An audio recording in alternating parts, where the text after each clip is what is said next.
Hey everyone, hope you're doing well. Happy Thursday, or as I like to say, my Friday. Really, it's not though, Yeah. because I'm working tomorrow as well on Friday. But Josh was in the toy vault, I and was. we've got this thing that's happening here. Live weather update has already started. Thank you very much. Thanks for the shout out. So, anyways, I just wanted to give you a little update real quick. I'm going to head home for dinner. Josh has the 7 o'clock newscast. He came back from the toy vault at our Rogers Bureau. If you haven't known, we have 4 sponsors that are buying toys and then distributing them to the Salvation Army, and then the Salvation Army hands them out to children that might not be able to have a great Christmas. As Yes. such an awesome thing. Very awesome. Hope everybody has a magical Christmas out there. And Yeah. this is definitely going to help a lot of people. It sure is. Yes. It's really cool. And so it's neat to see that. And there's a ton of toys already there. So just imagine how many we can get over the next several weeks. Well, let's talk about what's going on. First of all, Courtney just came in here and gave us the tea on this Taylor Swift debacle that happened with Ticketmaster. And so that's I don't know if any of you are Swifties. If you are, then that means that either you're a pre-sale code that got tickets, or if you're like one of the 10 million people that tried to log on, and they didn't have tickets because they only had 5 million total. A lot of people upset, and then they just totally stopped the general sale. This is a big story. It is a big story. story. It is a storm that's brewing. And I'll tell you what, the biggest story of the day is that you used the word tea. I'm just so Swifty, yeah, and Swifty. I'm like the Kermit the Frog drinking the tea. He's got that. Let's spill the tea. All right, let's talk about what's going on with the weather. And just to let you know, Northwest Flow kicking in again. Sir. What does that mean? Well, I think we get some snow. And look at the models already starting to pop this up. Now, this is a little bit of an uncertain forecast. However, with Northwest Flow, you got to know. It's what we say all the time. But there's that cold front that's moving in on Heil Heating Cooling Mega Doppler. I'll bring this up full and show you what we've got. There's the front moving in, and look at the development already that's starting to pop up to the northwest. So that, by the way, is cloud cover, because it's probably not precipitation reaching the ground because it is dry. And so that's something that you need to know. There's the front that's moving in, but look at the precipitation that's popping up to the west. There's energy that's moving in, and I do think that snow is going to happen. And this would be the third snow that has happened before December this year, which really makes me think right now, Dan, what's going to happen this winter. No kidding. Really. Some of these events happened in December or January, especially the one that we had a few days ago. Man, that would have been a big event. So definitely maybe a warning shot from winter right now. It could be. That's for sure. Well, there's the front that's moving in. There's the snow that's popping up to the northwest. And there's someone that's not a Swiftie, Amy. Oh. I got you, Amy. Hey, Amy, I'm not one either. So. Yeah. Well, we'll get to the weather forecast here. But there are quite a few people across the country that are not happy about that. So anyways, here's the storm system that's moving in. You can start to see that northwest flow. Now, it really doesn't show up as well on the satellite and radar, but when we go to the water vapor, you're going to see this dip in the jet stream that's coming in. That's good old. We're getting close to winter solstice time, and they still have that problem with GOES 17 trying to cool. What time is this expected? Well, we could just jump right into it, which is what we'll do. But here's a look at the future track. So tonight, by about 10 o'clock, I think precipitation will start popping up. And you can see this happening throughout the overnight hours and into the morning. You got a lot of. This is a lot more. It stays around. This is a lot more. A lot more than what the model showed yesterday. But thankfully, we kept the rain in there. I mean, we kept the precipitation in there. There could be a little bit of rain too, because temperatures could be right about freezing. Initially, just a little bit above. Yeah, we're gonna have that evaporative cooling that takes place. But look at how long this sticks around. I mean, that is. The model didn't have any of this. That's yesterday. 12 hours of snow right there. I know, exactly. Now, there will be something that offsets how much snow we see, and that's that dry air that's at the surface. And dry air evaporates the precipitation. So how much are we talking about? Not significant. Half inch, maybe an inch. Is there a chance the system overperforms? Absolutely. There always is that chance. It is Northwest Flow. Someone asking about, so what time is this expected? We mentioned that it's going to be basically late tonight, starting before midnight and really kind of hitting the ground in the early morning hours. So if we Yep. go back to this and kind of show you when it starts to accumulate, it'll be about midnight. Now, the thing is that it's going to be colder than what it was on Monday. Monday's system was kind of like a above freezing snow. The temperatures were above freezing. We had warm ground conditions. We still have the warm ground conditions, but bridges and overpasses will be colder. And so, therefore, Quinn, the answer to your question, will the roads be bad tomorrow in Benton County? Potentially. Bridges and overpasses. Bridges and overpasses. Because we do get cold. So let's go back here to the temperatures, and the HRRR and everything else is showing because of that evaporative cooling and the front. Not only that, we're seeing what's called cold air advection. Cold air advection is basically taking colder air that's to our north and pushing it in. Now, check this out. This is a thing called, snap. Wrong one. That's snap. Check this out. That's snap. That's not what I wanted snap. to show you. Yeah, let's get that. One thing I wanted to mention, Dan, though, it's crazy how just a few degrees can totally change the perception of a system. Yeah. If we had this piece of energy that we had a few days ago come through with the temperatures that we have right now, we'd be talking about a pretty big winter storm. Yeah. I mean, that system that moved through, if it was just a few degrees colder, it would have been a big deal. This system we may have more snow on the ground with this system for a longer period of time, and it's not even near as strong as what we're having a few days ago. I know, exactly. It's pretty crazy. There could be some flurries lasting into Friday evening, but there's a look at the snow totals. Now, remember, this is just a model.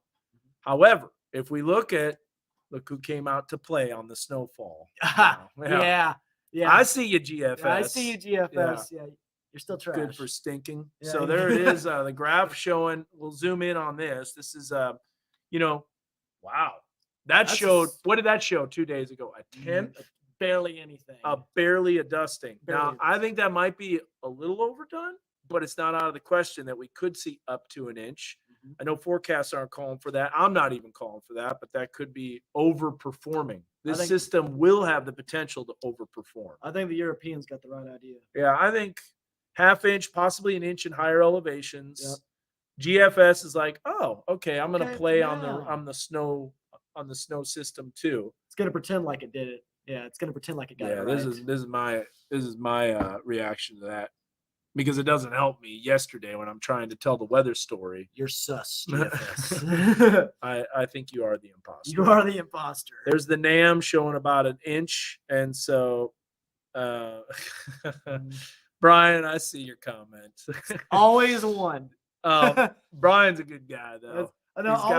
He got his bucket. I think his bucket might have taken a tumble last year, and so he's got this weather bucket that he puts out, like a weather rock, like many other things. So, bucket. Well, we'll have to ask the wife about that, Brian. See if that's true. Let's check out Lights of the Ozarks here, and you'll notice that we have a little bit of cold weather rolling in. I'm doing the lighting. I'm excited about this. So I'm going to be at the lighting, helping flip the switch while I'm broadcasting on there, holding two microphones at the same time. Rocking. Temperatures in the upper 20s. Now, maybe flurries, 30% is kind of wishful thinking. I do hope, hey, if it's going to be cold, how magical would that be for it to snow just lightly, not bad, not treacherous, just kind of flurrying, where you kind of see it falling, in the car lights and stuff like that. So that would be pretty awesome. Leslie said, just got here. So out of the forecasts, which one do you think will come correct? Will become the truth? European.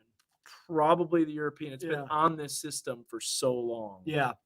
But the European also kind of struggles with some of those higher resolution details. Exactly. It can't get the finer details, basically like the graph or the NAM 3 kilometer. Well, scratch the NAM 3 kilometer. The HRRR. The NAM 3 kilometer.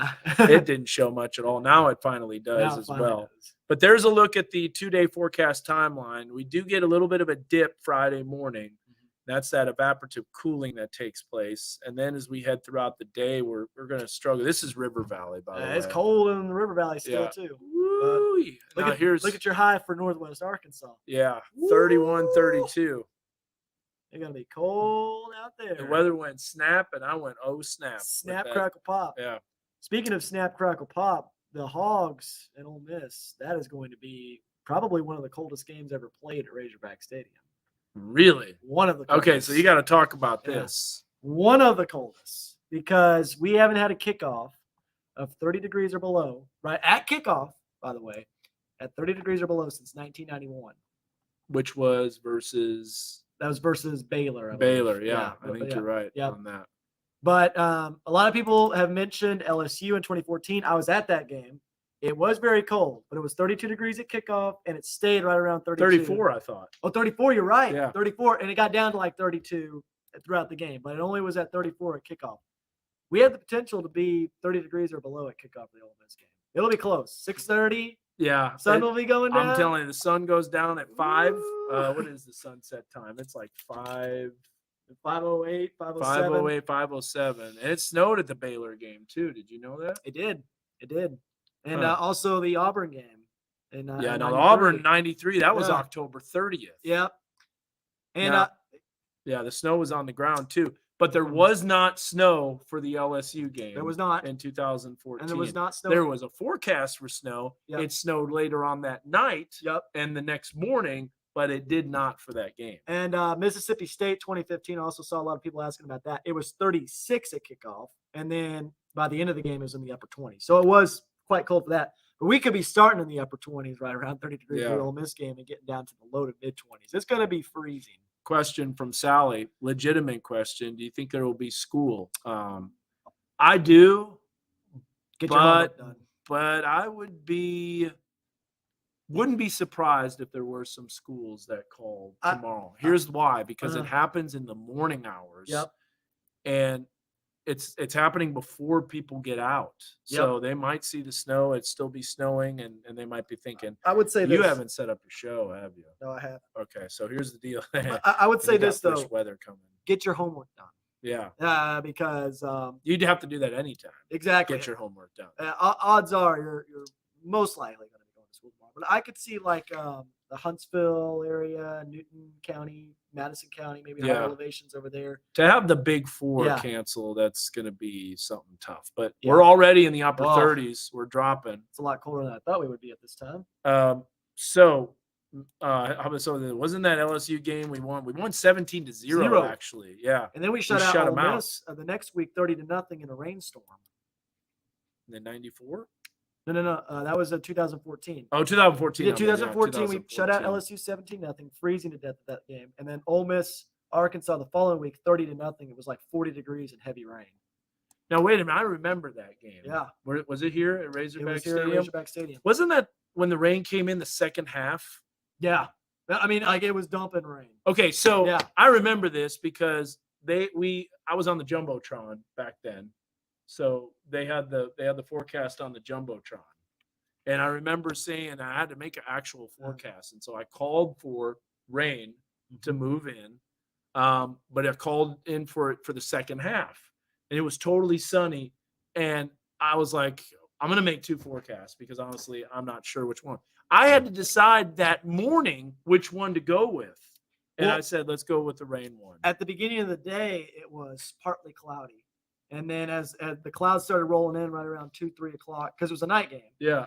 And then the clouds started rolling in. Okay, that's not the same one I'm talking about then. I'm wrong. Yeah, if it was a night game, then that's not the same one.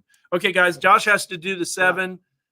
Start your commute at 7:30. So just to let you know, for those that are hopping on here one last time, this is a quick check. By the way, this is the oh yeah, the Liberty Bowl was. I was at that game too.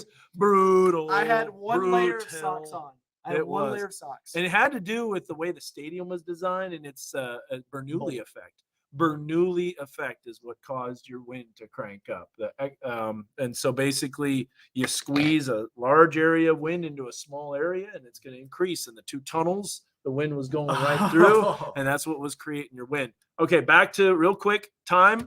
Here's what we've got for our future track. So you want to know about time. So this show is by 9 o'clock, some snow coming in. I think that might be a little early, bullish. But and then it's that clears out. Trash. Never does good in Northwest Flow. A little trashy. Here's a better view. HRRR. Now, sometimes this could be overdone, but it really handled the last few systems It really very good. has. Oh man, I think Buffalo gets like 5 to 7 feet. Yeah, I mean, it's going to be legitimately. absolutely insane. So there's that precipitation. By 7 o'clock, 8 o'clock in the morning, I think some light flurries with some snow on the ground, and there's a look at that future track. Okay, guys, we've got to run. So you have a good one. Take care, and hey, we'll let you know more tonight after the 10 o'clock. We'll do Yes. Facebook After Dark. See you guys. Go Hogs.